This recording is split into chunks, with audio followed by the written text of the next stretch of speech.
அன்னைக்கான பிரேக்ஃபாஸ்ட்டுக்கு சுட சுட பரோட்டா, இட்லி, சிக்கன் கறி தான். எப்போதும் இது மாரி ஸ்பெஷலாலாம் இருக்காது. அன்னைக்கு மருமகன் இருந்ததுனால கொஞ்சம் ஸ்பெஷலா எக்ஸ்ட்ரா ஒரு டிஷ் பண்ணியிருக்காங்க. ஆனா அன்னைக்கு ஈவினிங் வந்துட்டு பார்த்தோன்னாக்கா, நாங்க பீச்சுக்கு போலான்னு பிளான் பண்ணியிருந்தோம். ஸோ போற வழியில இந்த மில் ரெகுலரா அம்மா வந்து இங்க வாங்குறவங்க. ஆர்கானிக் ரைஸ் அதெல்லாம் இங்க வந்து கிடைக்கும். ஸோ இங்க வந்து நல்லெண்ணெய், தேங்காய் எண்ணெய், கடலெண்ணெய் எல்லாமே இங்க மில்லுலயே ஆட்டுவாங்க. ஸோ அதனால வந்து இங்க ஃப்ரெஷ்ஷா வாங்கிக்கலாம்னு சொல்லிட்டு அம்மா வந்து நல்லெண்ணெய் வாங்கிட்டு இருந்தாங்க.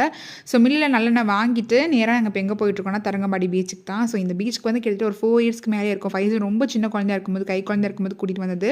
இப்போ பீச் கொஞ்சம் மாறிடுச்சு. அப்போ தண்ணிலாம் ரொம்ப தூரமா இருக்கும். இப்ப என்னன்னா அந்த கல்லெல்லாம் தாண்டி ஃபோர்ட் கிட்டயே வந்து தண்ணி வரா மாரி ஆயிடுச்சு. ரொம்ப கிட்ட வந்துருச்சு தண்ணி. அன்னைக்கு சண்டே வேறங்கிறதுனால நல்லா கூட்டமா இருந்தது.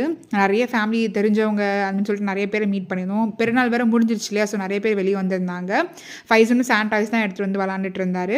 அண்ட் தென் கொஞ்சம் சில்லா ஏதாவது சாப்பிடலான்னு தோணுச்சு. ஸோ ஐஸ்கிரீம் வந்து வாங்கி கசின்ஸோட சேர்ந்து எல்லாம் என்ஜாய் பண்ணி சாப்பிட்டுட்டு, பக்கத்துல ஹார்பர் இருந்தது. ஸோ அங்க போனது இல்லைன்னு சொல்லிட்டு அங்க ஒரு டிரைவ் வந்து போனோம்.